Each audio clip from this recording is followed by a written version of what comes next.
Good morning, good afternoon, and good evening, wherever you are and whatever you're doing. I hope you're having a fantastic day. As so many new people will probably be getting Elden Ring around the holiday period, and a fair few people will probably be wanting to revisit it with the DLC around the corner as well, I wanted to make a couple of guides collating all the knowledge that I've learned. Starting off with the 9 best weapons you can grab yourself early on in the game. When I say early on in the game, I mean you can get there within a few minutes of leaving Limgrave, and you don't need to beat any bosses to do so. All of these are accessible without killing a single enemy. And I really wanted to round this up to 10 because it's just such a nice number, but I felt like I was forcing an extra weapon in there. These really are the only 9 weapons you need right at the start of your playthrough. And there should be one weapon for every single build, so there will be an option for everyone here. So let's jump straight into it with the easiest and most basic, the Lordsworn's Greatsword. This is found in a chest at the Gatefront Ruins, right by the site of Grace where you get Torrent. Take out this guard and you'll find the Greatsword right here. This is amazing if you're going for a quality build, and for anyone that doesn't know what that means, that's just equal amounts of stat points in strength and dexterity, because it scales great with both of these stats. Also, as the higher stat requirement is strength, you don't need to worry if you don't meet the strength requirement and can't one-hand it, because with only 11 strength, you're able to two-hand it and wield it effectively. This is a very solid early game greatsword that doesn't weigh too much and can deal a significant amount of damage with its weapon art, especially when upgraded. This is definitely the most plain and boring weapon on the list, so let's move on to something more exciting. Next, we're going to head north and grab the Uchigatana. Starting at the Saint's Bridge site of Grace, backtrack and head west, and then scale up this cliff to your right. Head through the trees and you'll see the entrance to this cave just here on your left. Once you enter into the Death Touch catacombs, you can just head forward, drop off this ledge and turn around, run through this hole in the wall, and on your right hand side on the ledge is the Uchigatana. This is a really solid weapon for early game dexterity builds, as it's the earliest katana that you can get, and you actually start with this as the samurai class. Its unsheath ability is absolutely devastating, and I used it to carry me through most of my first playthrough.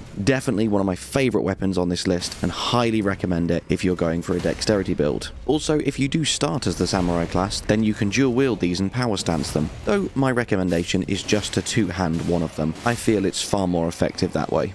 Next up, we're going to head pretty much all the way to the south of Limgrave. Once I get outside of the camp, I'll show you exactly where I am. You can just follow this main road all the way down, and it's just off on the right hand side over here. As you head into the camp and open this chest, you will find the Great Epee. I have no idea if that's how it's pronounced. I'm really sorry if I've butchered it. This is a heavy thrusting sword and can be absolutely devastating when used correctly. It is another quality weapon that slightly favours dexterity. And the two things that really make this shine are, firstly, it can be used whilst guarding with a shield. You can guard and thrust from behind your guard, keeping yourself protected at all times. And perhaps even more importantly is its skill, the Impaling Thrust, which will allow you to pierce an enemy's guard. Any of them soldiers wielding great shields will suddenly become absolutely trivialized if you use this weapon. It will just bust right through them and most likely one-shot them. This is an insanely powerful sword, and if you are going for a no magic build and have every single stat point spare to put in strength and dexterity, then this is a great option for you.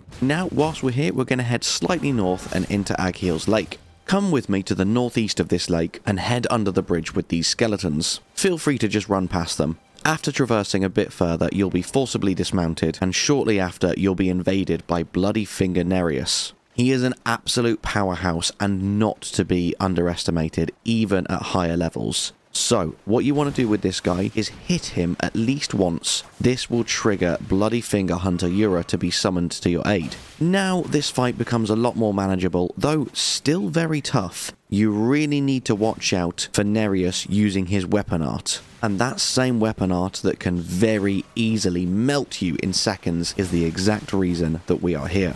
When you do manage to defeat him, you will be rewarded with the Reduvia, which is our first arcane weapon of the run. This is great for a dexterity arcane build, which is actually probably my favourite build in the game. I love this combination of stats, and this weapon complements them perfectly, and its weapon skill, the Reduvia Bloodblade, is absolutely devastating. You slash with the Wicked Dagger, transforming its never-drying bloodstains into airborne blades that cause blood loss, can be fired in rapid succession. This is a devastating weapon that can even carry you into the late game because its blood loss build-up is insane. So if you're going for arcane, definitely go and grab yourself the Reduvia. Next up, head south again, and we're going to leave Limgrave for the first time and go to the Weeping Peninsula. For this next weapon, as I say, head out of Limgrave, so go south over the Bridge of Sacrifice. Once you get out of this canyon, head right, past the wolves surrounding the lake, and just here you'll find a Site of Grace. Light this just in case. You want to make sure you're lighting checkpoints as you go, just in case something devastating happens, because after all, this is a Souls game. Now keep heading west, cross the bridge, and traverse all the way along this cliff edge until you meet me here. Now, facing southwest, you will see some ruins. Head towards the Tombswood ruins and jump down into the hole. Down here are 2 page enemies that you'll need to take care of. Then you can open the door and grab yourself the winged Scythe. Let me deal with these rats and then we'll take a look. This is our first faith weapon, and it also has inherent blood loss buildup, just like the Uchigatana. And as I'm saying that now, I realise I didn't even mention to you that the Uchigatana has blood loss buildup. So now you know. As we just discussed with the Reduvia, blood loss in this game is amazing. So definitely want to keep your eye on this weapon if you're going for faith. It does have insanely high stat requirements compared to the rest. So even though you can grab this weapon very early, you won't be able to use it effectively until you've leveled up a bit. Its unique skill looks absolutely awesome, so if you go in faith, make sure you come here and grab it for a little bit later on in the game. Now we're going to head back to Limgrave, and I'll meet you here at the 3rd Church of Marika where you pick up your Flask of Wondrous Physic. Once you get here, head east towards this cliff. Make sure you spend all your runes first, just in case you die, because this is a bit of a glitch that you shouldn't be able to do, and it is very possible to fall off this cliff. I will leave in the entirety of these series of jumps so that you can see where you need to jump to get to this location. And in the meantime, I would just like to thank you for being here and watching this video. And if you're enjoying it, please give it a thumbs up, please subscribe to the channel if you want to see more. And of course, if you'd like to support the channel, just simply leaving a comment down below goes so much further than you can imagine. And thank you again. Okay, now we've done them jumps, we will be in an area we shouldn't really be yet. And after grabbing the 3 glowstone, you can also grab the regalia of Eochaid? Eochaid?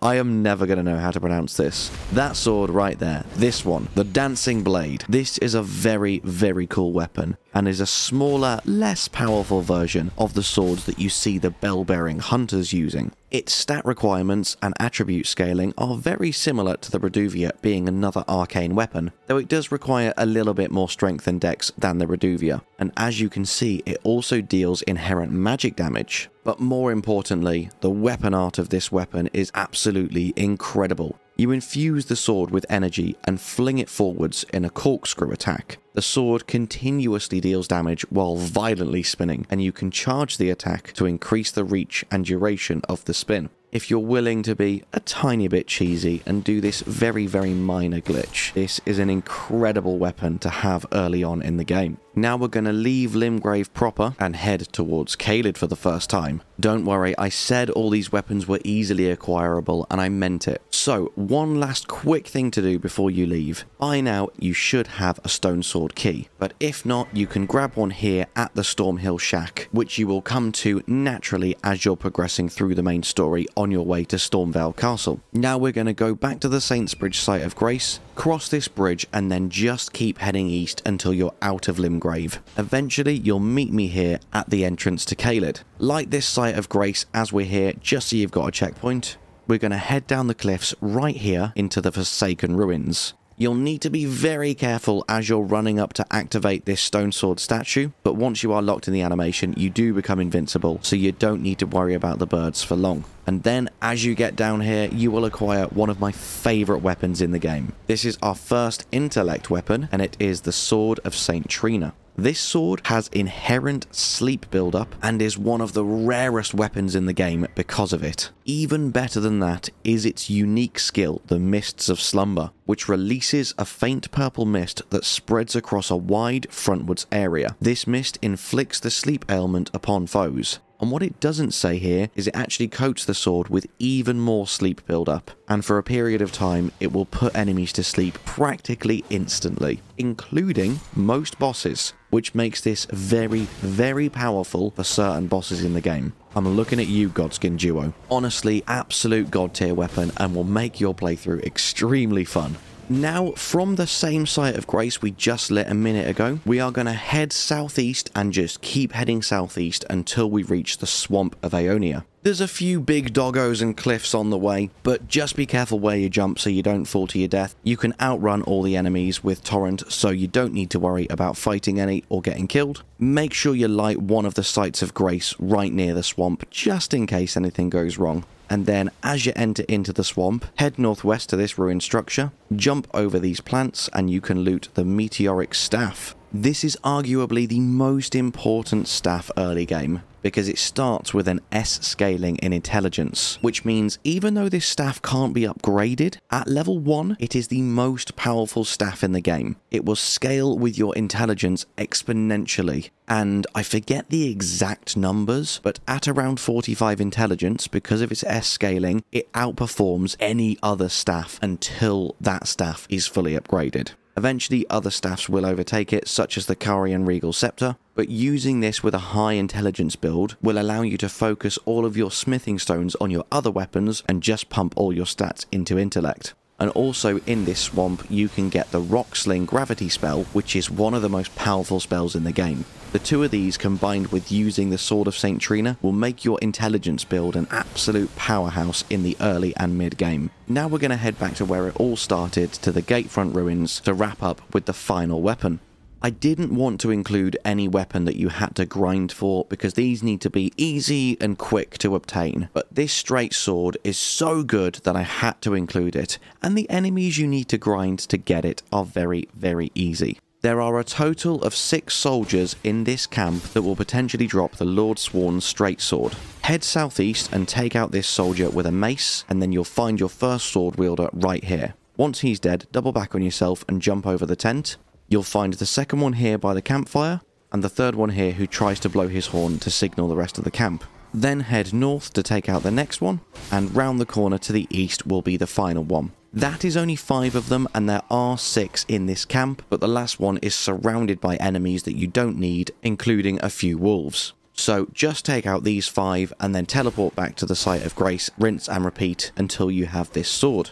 And now the reason I chose this class becomes apparent, so I can compare the standard longsword with the Lordsworn's straight sword. As you'll see, it has the tiniest reduction in strength scaling, giving me a total current bonus of plus 14 instead of plus 15, but in every other aspect it is just a straight upgrade on the longsword, and when fully upgraded it will actually outscale it as well. So if you do just want to go for a straight sword build, and the very stereotypical, very lore-friendly knight's longsword looks appealing to you, then this is an amazing upgrade that will take that already solid longsword and just improve it in every way. Also, I love power stancing 2 straight swords. I personally feel they have one of the coolest movesets in the game, and using this straight sword with the Mists of Slumber is going to be absolutely perfect for us. And that is it. They are my 9 top picks for the best and easiest weapons that you can grab right at the start of your playthrough. So, as always, all that's left for me to say is thank you so much for watching. I hope you have an amazing day, and I'll see you in the next one. Bye bye.